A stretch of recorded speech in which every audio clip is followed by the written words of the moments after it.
Selamat pagi anak-anak semua. Hari ini kita bersyukur dan berterima kasih kepada Tuhan Yesus karena Tuhan begitu baik dalam kehidupan kita.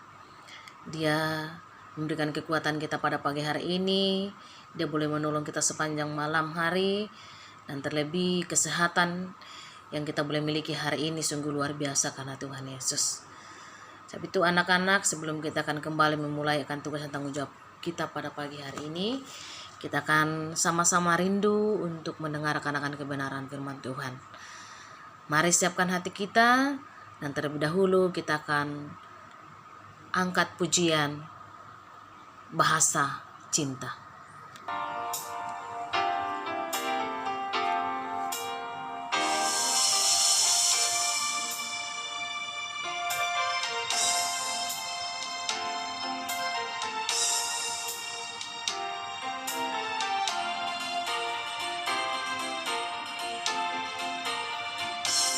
Andaikan aku pahami bahasa semua adalah bahasa cinta, kunci setiap hari. Ajarilah kami bahasa cintamu agar kami dekat padamu ya Tuhanku. Ajarilah kami bahasa cintamu agar kami dekat padamu. Andaikan aku pahami bahasa semua adalah bahasa cinta, kunci setiap hari. Ajarilah kami bahasa cintamu agar kami dekat padamu ya Tuhanku.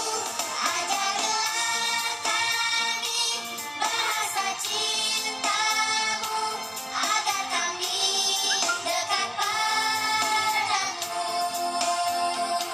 agar kami dekat padamu.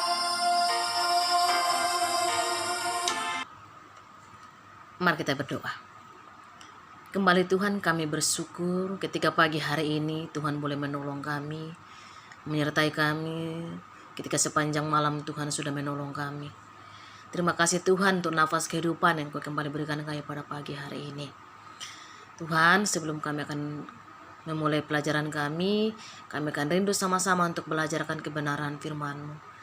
Biarlah firman-Mu ini Tuhan membuat kami semakin hidup saling mengasihi satu dengan yang lain, dan kami semakin mau untuk hidup sesuai dengan kehendak Tuhan. Berkati kami semua Tuhan, berkati setiap anak kekasih kami. Dalam nama Tuhan Yesus kami telah siap dan menyambut firman-Mu. Amin. Anak-anak yang dikasih dalam Tuhan Yesus, pagi hari ini kita akan belajar kebenaran firman Tuhan tentang pentingnya kasih dan pengampunan di dalam kehidupan kita.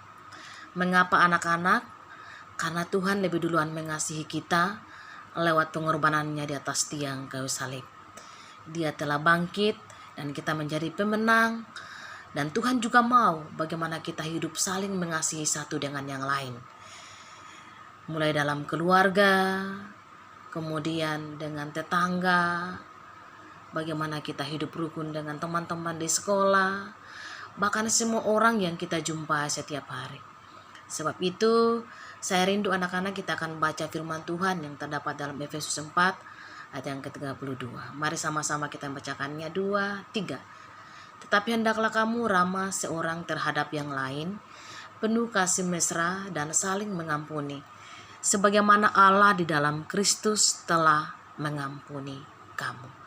Firman Tuhan sangat menguatkan kita pada pagi hari ini. Dikatakan bahwa kita harus ramah satu dengan yang lain. kita harus saling mengasihi satu dengan yang lain dan saling mengampuni satu dengan yang lain, karena Kristus lebih duluan mengampuni akan setiap kita. Anak-anak yang kekasih, Alkisah ada 2 orang kakak beradik yang hidup di sebuah desa. Saling mengasihi satu dengan yang lainnya. Ketika orang tuanya sudah meninggal, maka keduanya sepakat untuk membagi 2 harta peninggalan orang tuanya. Dan sepakat juga untuk berpisah, masing-masing membuat rumah sendiri.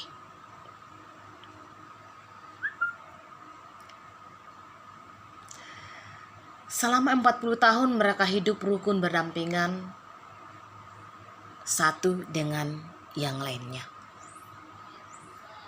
Sang kakak bertani padi, sementara sang adik bertani jagung. Hari-hari yang dilalui anak-anak kedua kakak beradik ini selalu dia lalui dengan sangat baik, rukun satu dengan yang lain, saling meminjamkan peralatan pertanian dan bahu-membahu dalam usaha tanpa mengalami hambatan. Namun, kerjasama yang akrab, persaudaraan yang akrab akhirnya retak, dimulai dari suatu kesalahpahaman yang sepele saja. Kemudian berubah menjadi perbedaan pendapat yang besar dan akhirnya meledak dalam bentuk caci maki. Beberapa minggu sudah berlalu, mereka saling berdiam diri, tak bertegur sapa.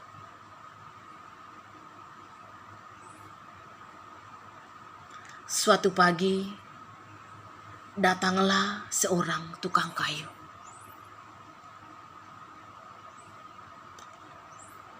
"Maaf Tuan, sebenarnya saya sedang mencari pekerjaan," kata si pria itu dengan ramah. "Barangkali Tuan berkenan memberikan beberapa pekerjaan untuk saya selesaikan." "Oh iya," jawab sang kakak. "Saya punya sebuah pekerjaan untukmu. Kau lihat ladang pertanian di seberang sungai sana. Itu adalah rumah tetanggaku, sekaligus adekku. Minggu lalu, ia mengeruk bendungan dengan bulldozer, lalu mengalirkan airnya ke tengah padang rumput itu, sehingga menjadi sungai yang memisahkan tanah kami. Barangkali ia melakukan itu untuk mengejekku, tapi aku akan membalasnya lebih setimpal. Di situ ada gundukan kayu. Aku ingin kamu membuat pagar setinggi 10 meter untukku, sehingga aku tidak perlu lagi melihat rumahnya. Pokoknya aku tidak mau melihat dia lagi. Kalau begitu Pak, saya akan kerjakan sesuai dengan apa yang Tuan merasa senang." Kemudian sang kakek pun mulai mengerjakan pekerjaannya. Dia mengerjakan dengan tekun sepanjang hari. Tukang kayu itu bekerja keras mengukur, menggergaji, dan memaku. Dan di sore hari, ketika sang kakak petani itu kembali, tukang kayu itu baru saja menyelesaikan pekerjaannya. Betapa terbelalaknya ia begitu melihat hasil pekerjaan tukang kayu itu. Sama sekali tidak ada pagar kayu sebagaimana yang dimintanya.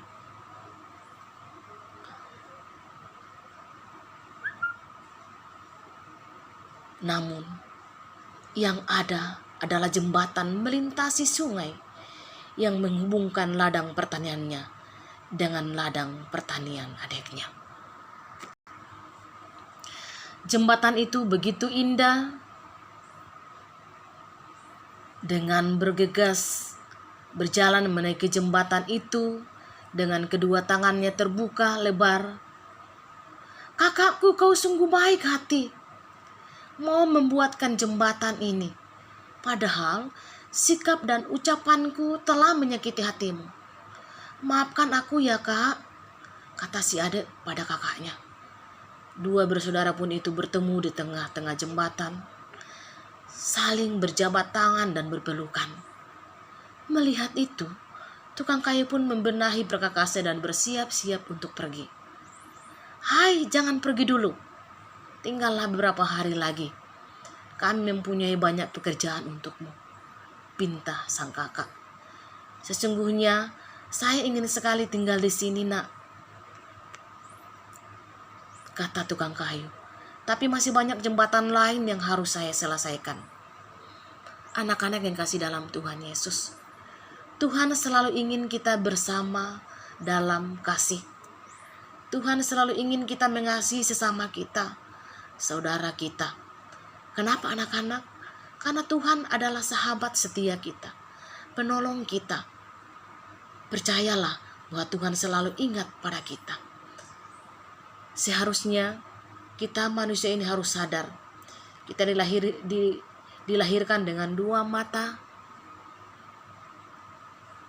karena seharusnya kita bisa melihat hal yang di depan.